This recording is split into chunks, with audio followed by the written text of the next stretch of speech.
प्यार न बाटे तो झूठो के काहे क्रिया खालू हो। जब प्यार न बाटे तो झूठो के काहे क्रिया खालू हो। तकारी के हमर करे जावा बरे जस जालू हो। तकारी के हमर करे जावा बरे जस जालू हो। मौत के तोहफा देके सोना बना दयालू हो।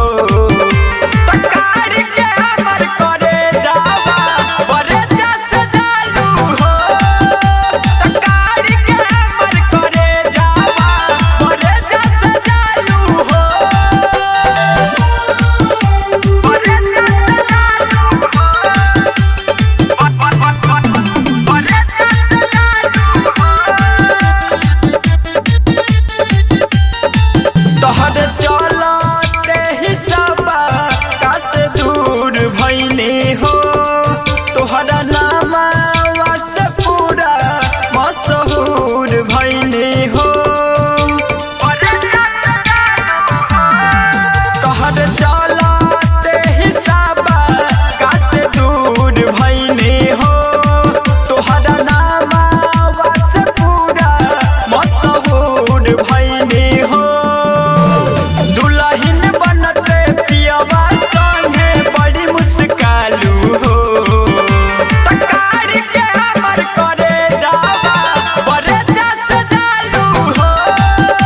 तकारी के हमर करे जावा बरे जस जालू हो। बरे जस जालू हो। बरे जस जालू हो।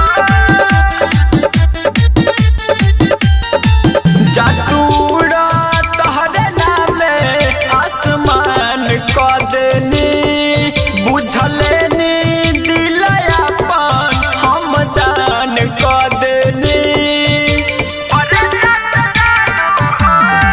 जादूरा तहरे नामे आसमान क देनी।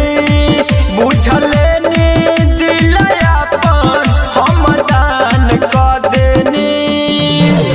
आज सतेंद्र उपेंद्र प्रेमी से बनलू चालू हो। तकारी के हमर करे जावा बरे जस जालू हो।